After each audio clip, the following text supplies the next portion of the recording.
Okay, this is piece 84, the Mosque of Selim II. It is considered one of the greatest achievements in Islamic architecture. It is found in Edirne, Turkey. It was built by Sinan, an architect for the Ottoman Empire, in 1568 to 1575, and made out of brick and stone. Here are the three images associated with this magnificent piece. Sultan Selim II had spent a fair amount of his childhood running around the hills and hunting near Edirne, and so liked the place. He wanted a mosque built there. He had one of the greatest architects, Sinan, build this mosque, and Sinan was happy to do it. He wanted to build something bigger than the Hagia Sophia. Tidbit, Sinan was actually born Joseph.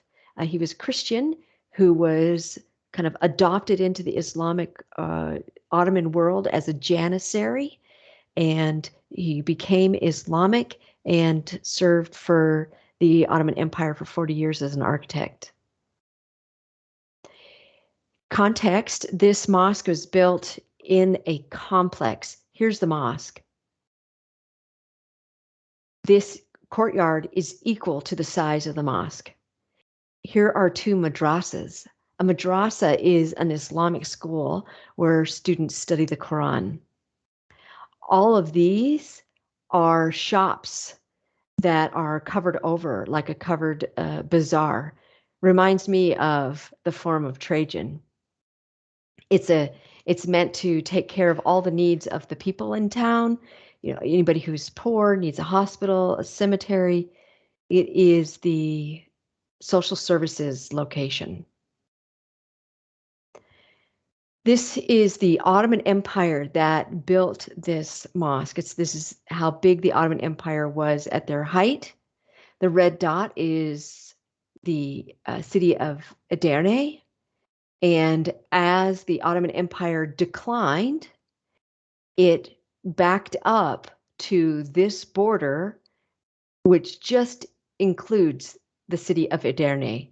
So Edirne is on the edge between Bulgaria and Greece, or Europe, and Asia, which Turkey's on the border between Europe and Asia. So Edirne is in a border position, which is important because the function of this mosque is that Selim II wanted people who are coming in from Europe who would have to go through Edirne, by land especially, to see his incredible mosque, his incredible architecture and power and wealth. So that's the function of this mosque, is to show off. And it's also meant to unite the people of this area, right? Its purpose as a complex is to, one, be seen from everywhere, even the goats can see it, but also to provide all of these services. In terms of form, there's a lot of form. The Hagia Sophia, I said, is what Sinan wanted to do better than. And the Hagia Sophia, you can see it's a dome that's placed on a structure that has pendentives. Well, Sinan built the Mosque of Selim II using what are called squinches. So if you place a circular dome on top of a square, you need these triangular squinches to kind of fill some of the space to make this dome fit over this square. So that's a squinch, and here's what it looks like. It's similar to a pendentive, and these squinches right here, they're a triangular bit, and here they're covered by maquarnas, and the squinches rest on piers. These are beyond columns. They're massive piers, 8 of them. And what happens is, this is an incredible dome, right? That's being held up by these maquarna covered squinches. But what happens is we end up with an octagon. So here's what you can count: 1, 2, 3, 4, 5, 6, 7, 8 sides to this dome, this building. It's hard to capture with a photograph, but it's a genius deal. So these piers have got 12 sides to them. They're massive, yet at the same time, they keep the whole space wide open. And I mentioned the Macornas, which we've seen in several other buildings. And this is a courtyard. This is a portico that you see here, right? It is an entrance space that is covered with arches, and it's got Macornas there too. The courtyard has this 12-sided, to match the pier, 12-sided piers inside, 12-sided fountain that's still in use today. Macornas that I've mentioned are also covering the capital of these columns. And then on the outside, if we look at the big picture, this is a cascade of domes.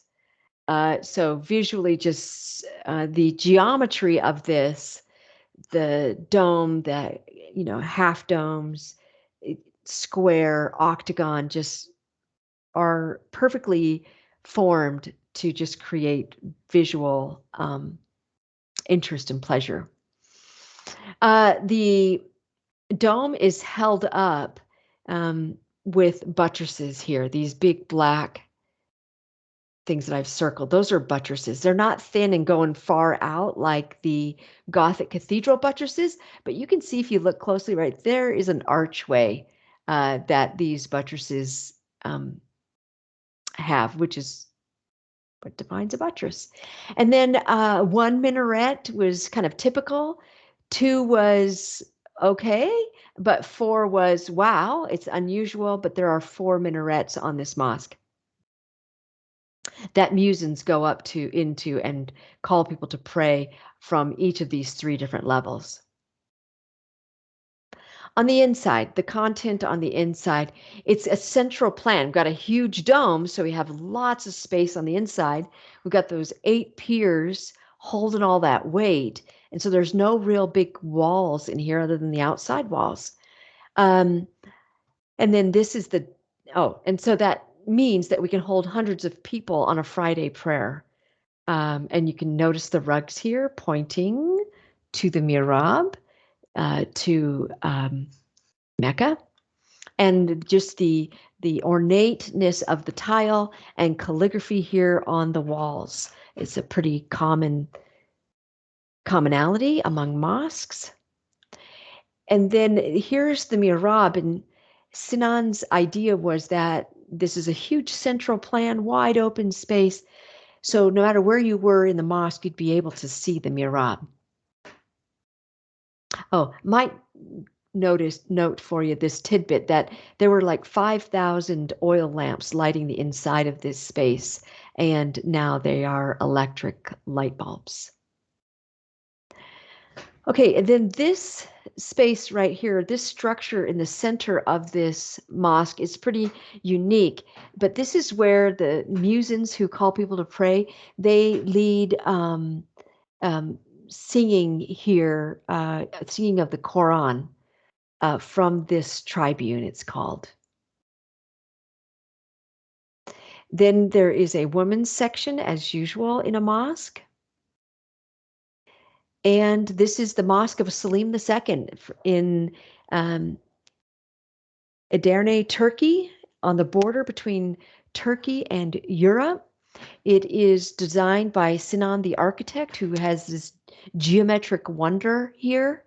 Built 1568 to 1575 of brick and stone. We've got the 3 images, and I bet you recognize these arches also. I didn't call them out, but this design too, you hopefully remember from the Great Mosque of Cordoba.